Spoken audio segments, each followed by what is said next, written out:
Hello, and welcome to a special edition of the Admissions Podcast.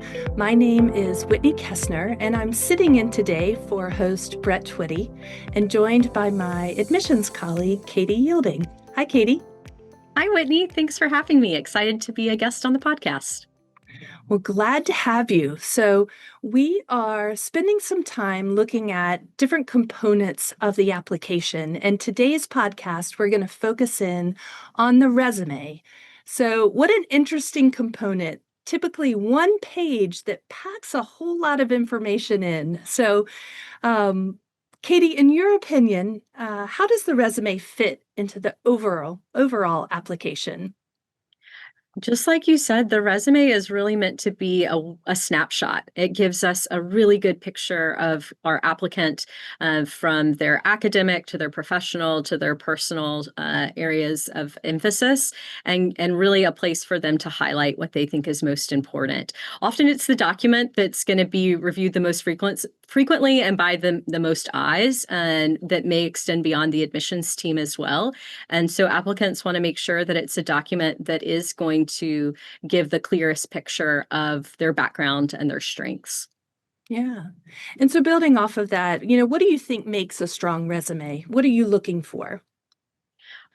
A resume for an MBA program is different than a job application resume. And so a strong resume in this process is one where the applicant has really considered that ways to make sure that their history and their background is translated well to a broader audience. So it's going to highlight their academic background, an idea of the places where they have received degrees. It may also highlight things like non-degree coursework or certifications that they may find relevant to share in the MBA process. It's also going to have that work experience on there.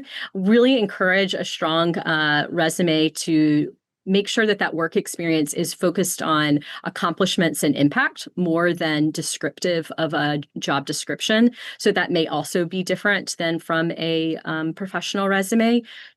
If you can quantify ways that you've been able to grow and impact your organizations, that's something to try to accomplish within that resume as well.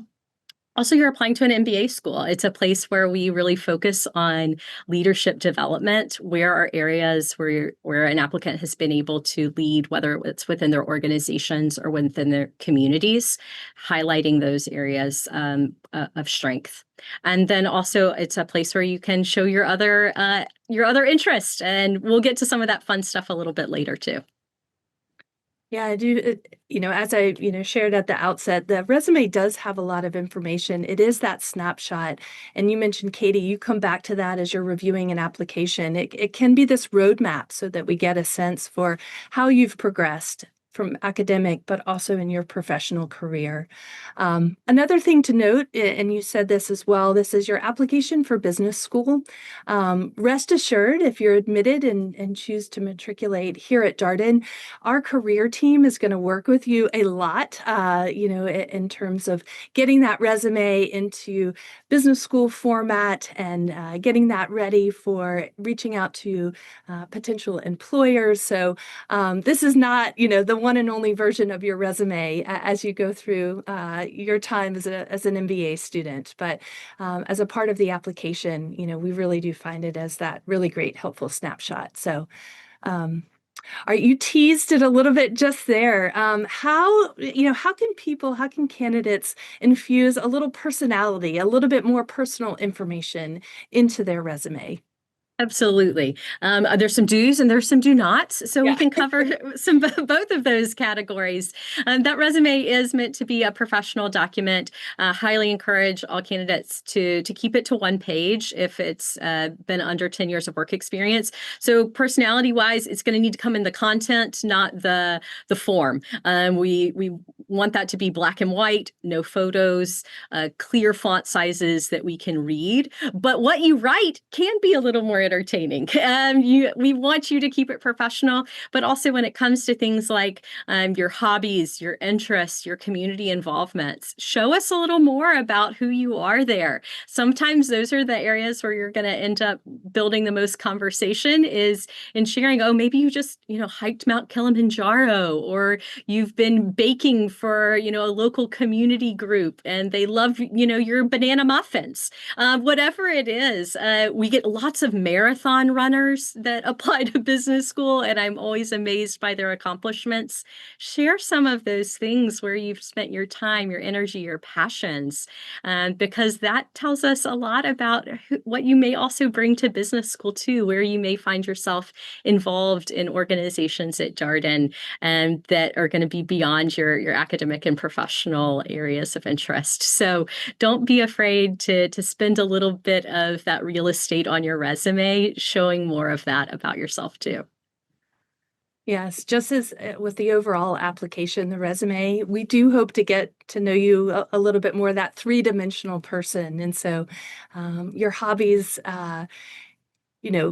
hopefully they are authentic to you and just give us a little bit of a feeling of who you may be, what some of your special talents and experiences are.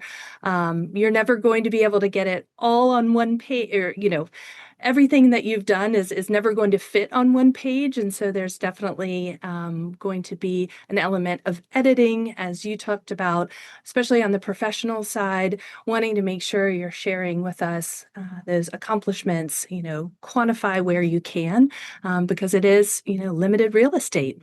So I think I started to move into tips. And so wanted to see if you have any additional resume tips to share.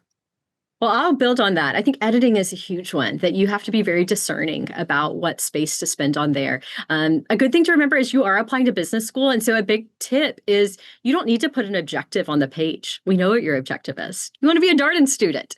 So save yourself a few lines of real estate. You can remove that and share other things about yourself.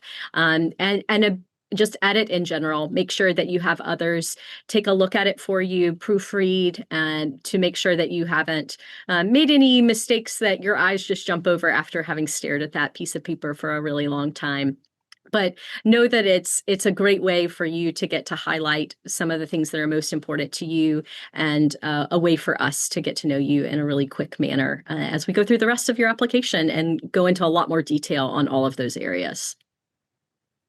Well, great, Katie. You've given our candidates a lot to think through, some really great tips, and so really appreciate you joining me today. Thank you. Thanks for having me.